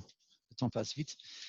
Et je pense que ça, c'est pour nous un défi car c'est une population qui doit être nourrie et c'est une population qui doit être employée. Donc, le café, pour vous, c'est un point positif ou négatif? Positif du fait qu'on aura beaucoup de personnes qui vont chercher du travail, et on aura beaucoup de consommateurs de café aussi en même temps. Prochain, s'il vous plaît. Alors, les résultats de ce qui s'est passé ces derniers 20 ans, c'est qu'on a fait cette baisse des exportations. Depuis les années 80, on avait une exportation d'environ 8 millions de sacs de café des pays membres de l'ACRAM, dont la Côte d'Ivoire représentait la moitié. Et en 2018-19, on était à 2,5 millions de sacs, dont la Côte d'Ivoire presque 2 millions. Ce sont les exportations. Je pense que ce n'est pas toute la production, car il y a une partie de la production qui n'est pas captée par les chiffres de l'OIC, car il y a du café qui sort dans les pays limitrophes et dans la consommation domestique. Donc, la production est plus élevée que ces chiffres des exportations. Prochain, s'il vous plaît. Alors, le résultat aussi, c'est que nous avons un verger vieillissant et on a des planteurs vieillissants. Et ce n'est pas ça qui va nous faire un avenir prospère dans notre filière café, dans les pays AFCRAM. Mais je pense qu'il y a des raisons pour avoir de l'espoir. Prochain, s'il vous plaît. Il faut toujours veiller sur la concurrence. Et les concurrents, comme vous le savez bien, c'est le Vietnam, pour le Robusta notamment. C'est surtout le Vietnam et le Brésil, les Robusta Conilon. Et vous voyez là les rendements qu'ils atteignent, c'est-à-dire le Brésil qui est au-dessus de 3 tonnes à l'hectare. On trouve maintenant que les Brésiliens sont même encore plus efficaces que les Vietnamiens. Et au niveau national, la moyenne des petits planteurs au Vietnam, qui ont plus ou moins une moyenne de 1 à 2 hectares par plantation, c'est au-dessus de 3 tonnes à l'hectare. Tandis qu'en Afrique, nous atteignons difficilement 500 kilos. Il y a des pays où on arrive à 600, 650. Et évidemment, il y a des plantations, des fermes, des paysans qui arrivent à 1 tonne 5 à l'hectare. Mais ça demande du travail. Et je pense que la moyenne de la productivité de notre verger est très faible par rapport au potentiel de ce que nous avons. Ça, c'est mis à part la Côte d'Ivoire qui fait un grand travail dans le domaine de la régénération de leur plantation. Mais je pense que ce que nous devons reconnaître des pays de l'ACRAM, mis à part la Côte d'Ivoire, c'est qu'on ne peut pas faire concurrence à ces pays industriels, de production plus ou moins industrielle, avec des quantités industrielles qui vont attirer la grosse industrie. Mais malgré ça, je pense que nous avons des atouts qui pourront nous permettre de vivre, survivre et bien vivre si nous ciblons bien notre production. Prochain, s'il vous plaît. Ça, c'est une image, une photo.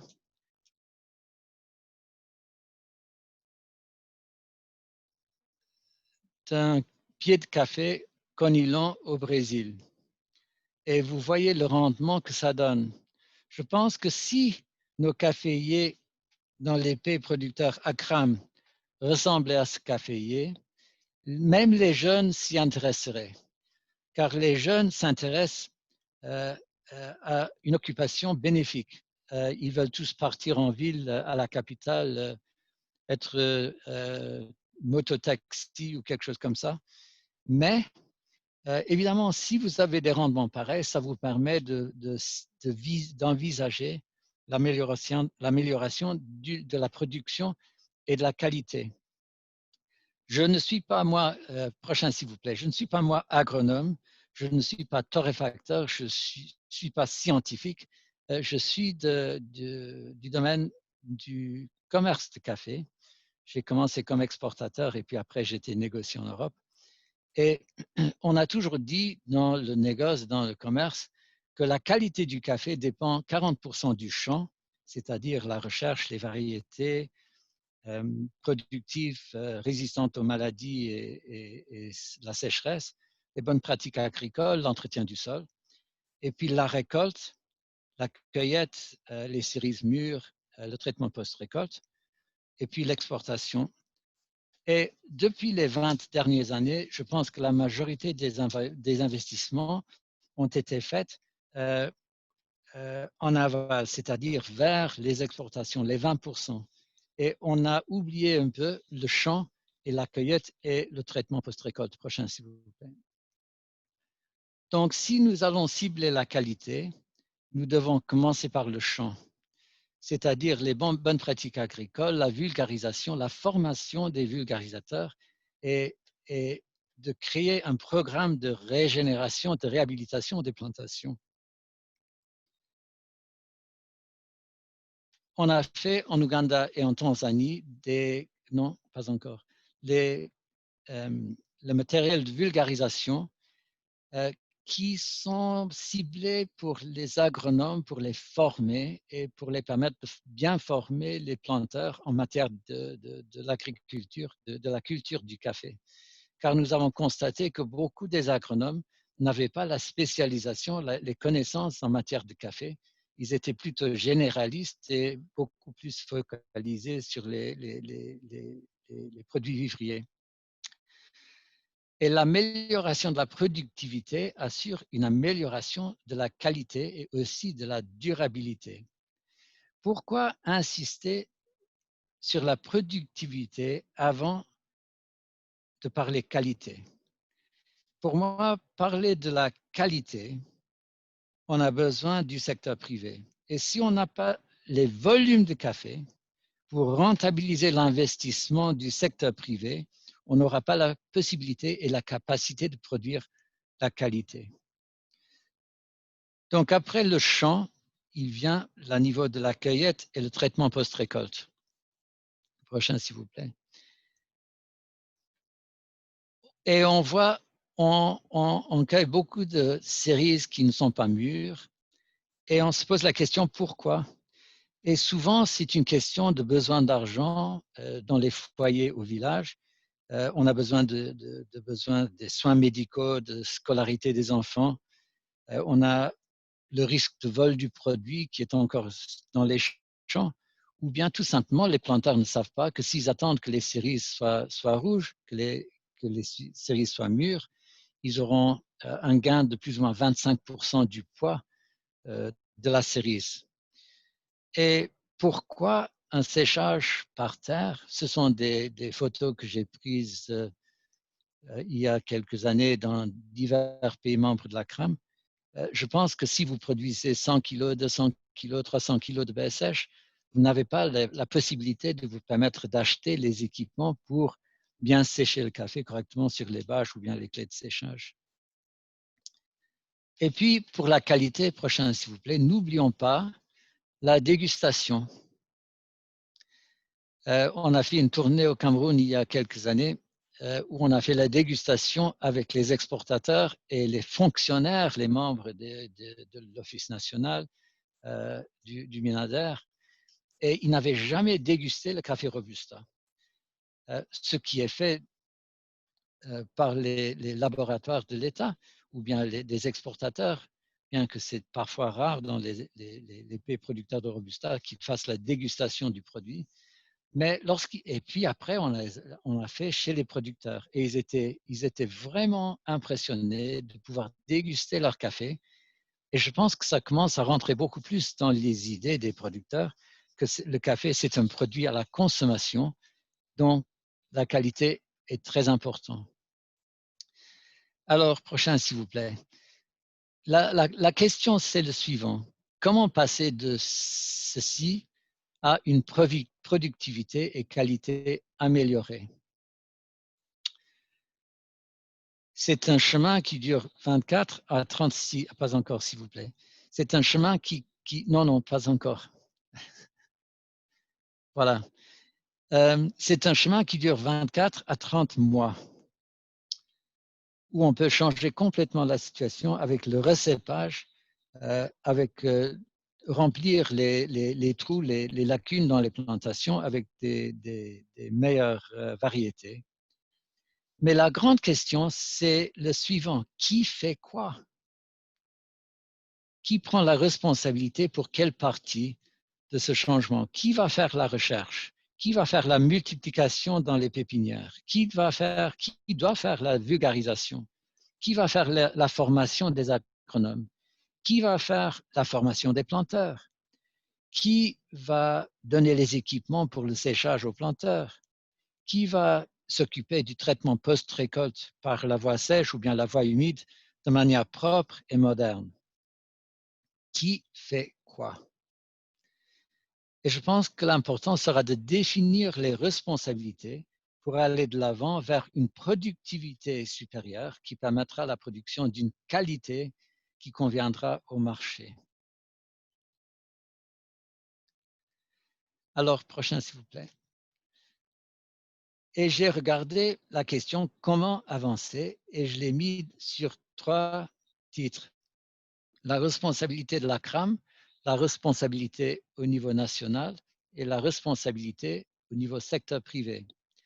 Car il n'y a personne qui peut tout faire et si on n'a pas l'intégration de tous les trois acteurs, je pense qu'on n'arrivera pas à atteindre ce que nous essayons de faire. Pour la CRAM, c'est une question de susciter une vision d'avenir. Qu'est-ce que ça peut devenir? Qu'est-ce que ça peut représenter? De partager cette vision avec les gouvernements des pays membres et pour solliciter l'appui des gouvernements. Car les gouvernements ont souvent perdu de vue le secteur café dans leur pays en faveur du secteur vivrier ou bien du cacao. Et puis de faire une représentation auprès des institutions et des bailleurs pour chercher des fonds qui permettront l'investissement qui donnera les résultats attendus et voulus. Que ce soit une représentation partagée dans les foires de SCA en Europe, aux États-Unis, pour ensemble représenter les divers pays qui sont chacun trop petits pour se faire représenter seuls. Ça coûte trop cher. Mais partager, c'est possible. Et puis de mobiliser peut-être un programme régional de réhabilitation et régénération des plantations. Au niveau national, c'est une question d'appliquer une stratégie nationale de la filière café. C'est très bien d'avoir une stratégie nationale et nous avons fait avec ITC plusieurs stratégies nationales dans divers pays. Mais parfois, les stratégies, bien que ce soit bien fait, n'ont pas été mises en œuvre car la volonté politique n'a pas suivi et le budget n'était pas là. Ou bien le budget était appliqué ailleurs. Et je pense que c'est une question de volonté politique de vouloir voir remonter la filière et de rééquilibrer l'économie agricole du pays. Et ça passe par la recherche, le développement d'un curriculum national de production durable, de services de vulgarisation, et puis un programme national de régénération et réhabilitation. Il y a beaucoup de choses à faire et de diminuer la charge à l'exportation. Les pays producteurs de Robusta, où ça marche très bien, pour la plupart, les producteurs reçoivent entre 85 et 90% de la valeur FOB à la ferme, à la plantation. Donc, les planteurs reçoivent la très grande partie du prix du café de vente, le prix de vente. Et je pense que c'est très important que les charges soient diminuées au maximum pour encourager les planteurs. Le marché est déjà très bas, c'est très difficile de supporter même aujourd'hui. Et puis finalement, le secteur privé peut faire ce qu'il peut faire, c'est-à-dire la multiplication des nouvelles variétés. Je ne sais pas si tout le monde est d'accord que les pépinières soient entre les mains du secteur privé. Ça change d'un pays à l'autre. Et ça, c'est une question à débattre un jour peut-être. Mais investir dans la qualité par la voie sèche, par la voie humide, c'est le travail du secteur privé. Mais le secteur privé ne pourra pas le faire sans avoir des volumes qui vont rentabiliser l'investissement. Investir dans la durabilité, la certification qui va ouvrir la porte à plusieurs marchés de niche, regarder les marchés des pays limitrophes et finalement, c'est la consommation locale qui va stabiliser aussi le marché interne du café. On a un grand avantage, nous avons du temps, car avec la pandémie, si nous ciblons les marchés de niche, les marchés haut de gamme, et je ne vois pas pourquoi on ne peut pas le faire avec le café dont la qualité est de bonne qualité intrinsèque. Je pense avec la pandémie, les marchés haut de gamme ne vont pas revenir très rapidement car tout le monde a peur en Europe, aux États-Unis, de sortir. Et je pense que c'est les grandes lignes, le mainstream coffee. Les grandes marques vont plutôt regagner un part du marché à court terme, mais à long terme, les gens vont revenir à quelque chose où ils peuvent identifier l'origine du café et s'identifier avec les producteurs qui ont fait le produit. Alors, ça laisse la question, qui va faire quoi?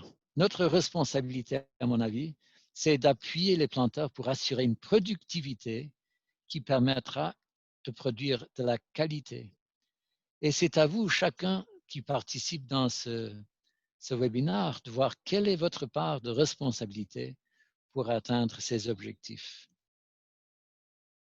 Alors, je vous remercie.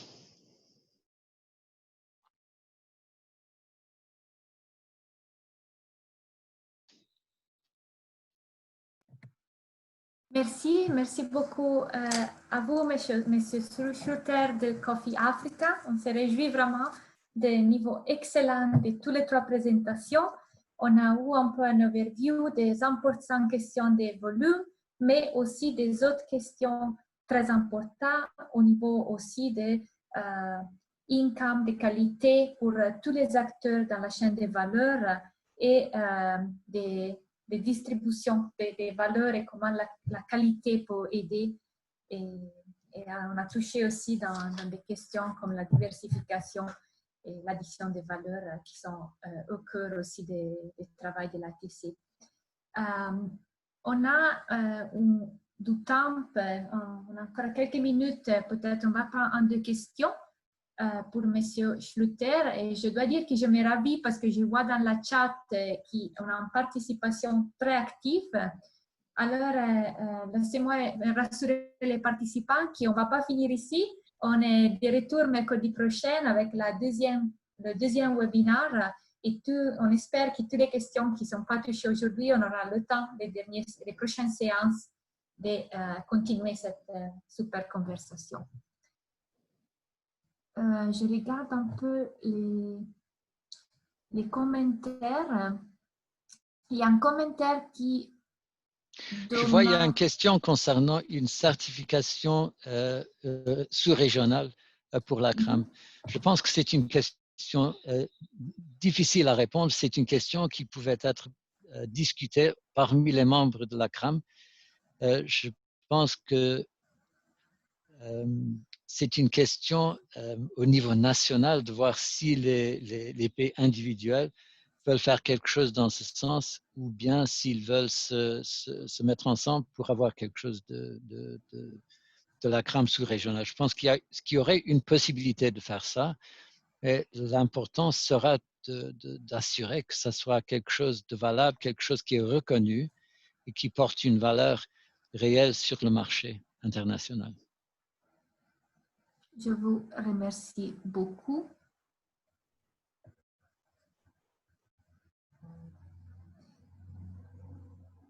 Là, avant que peut-être on va partager un peu la discussion et ouvrir à tous les participants, on aimerait lancer un dernier pool, vu que vous qu'on avez dit après 1h30, on aurait lancé les pools. Et on aimerait bien avoir votre feedback sur cette petit séminaire dans une façon constructive pour nous aider dans les prochaines séances. Et aussi de nous faire connaître. Enfin, on a déjà fixé le topic pour la prochaine semaine. Vous auriez tout à recevoir l'invitation. Mais pour les semaines qui viennent, on aimerait savoir votre préférence. Et dès que possible, on aura ajouté les topics. Alors, je vois beaucoup de participation. Merci de continuer à répondre au pool.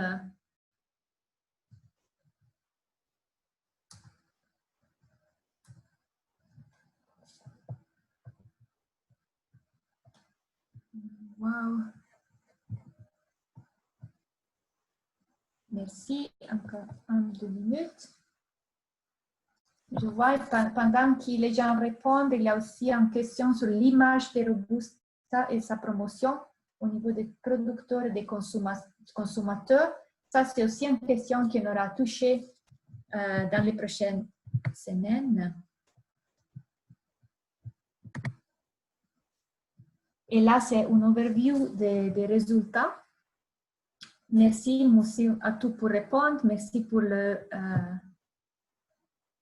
feedback positif et aussi pour votre considération sur les topics à suivre dans les prochaines semaines.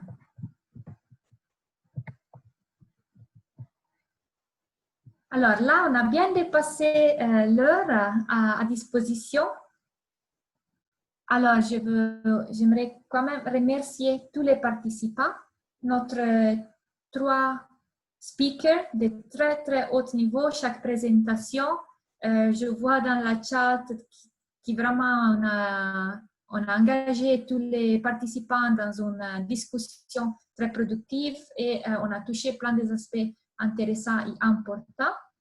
Je vois aussi dans les participants et entre les speakers, il y a pas mal de contributeurs à l'ITC Coffee Guide. Je prends l'occasion pour mentionner que la Coffee Guide est en train d'être, ITC Coffee Guide est en train d'être updated. On a un grand task force de travail maintenant qui est en train de travailler sur ça. Je me réjouis de voir plein de participants. Et la prochaine semaine, on a déjà, mais avant de parler de ça, j'aimerais donner la parole à M. Gouton pour un tout dernier mot. Pour conclure la séance. Merci, M. Gouton, à vous.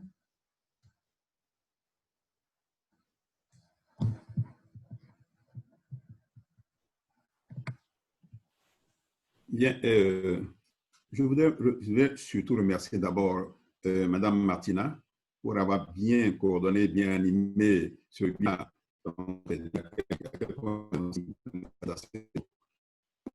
C'est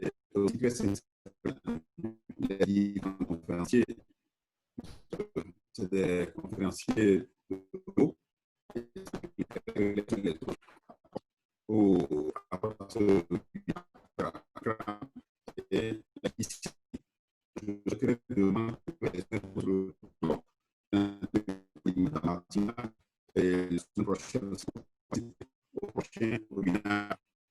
donc, avant également entendu de la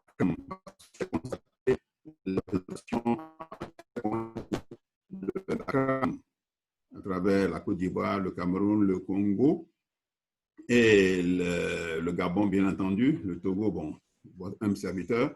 Donc, je voudrais remercier tous ces participants à ce webinaire.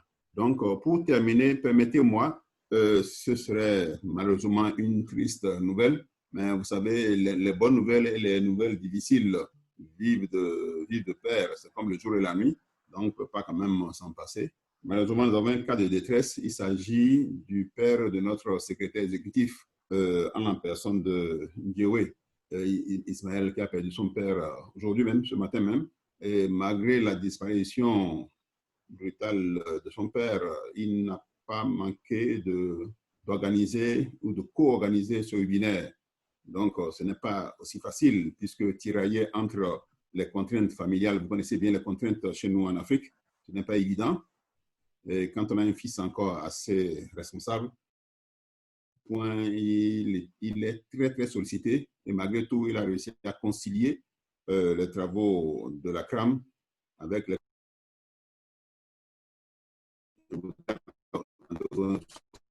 de témoigner en particulier et aussi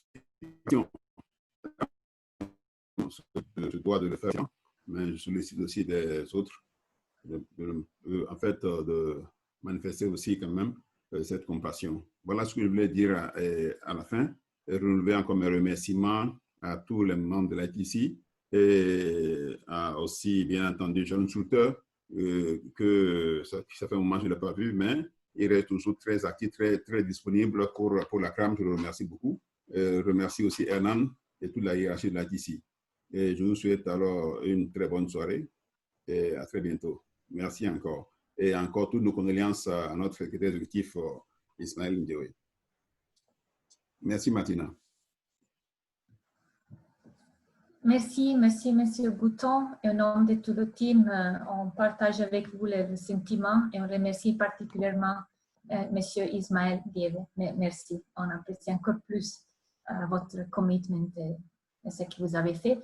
Merci aux autres speakers aussi, Monsieur Sluter, Professeur Shahan Yeretsian, et merci aussi à vous, Monsieur Bouton, pour la participation, Monsieur le Président, et l'engagement actif qui a vraiment est d'exemple pour tout l'audience. On a vu vraiment une participation active et ça me fait mal au cœur qu'on n'a pas eu le temps de partager tous les commentaires, mais on chercherait de faire ça aussi dans les prochaines séances. En disant ça, je pense qu'on est arrivé à la fin de cette première webinaire de Alliance for Action et on aimerait vraiment remercier tout le monde et on se réjouit, on espère de vous voir dans la prochaine séance, la prochaine semaine. Merci beaucoup. Merci pour tous les speakers, merci les participateurs, merci le réseau Alliance for Action. On va être plus forts ensemble. Alliance for Action.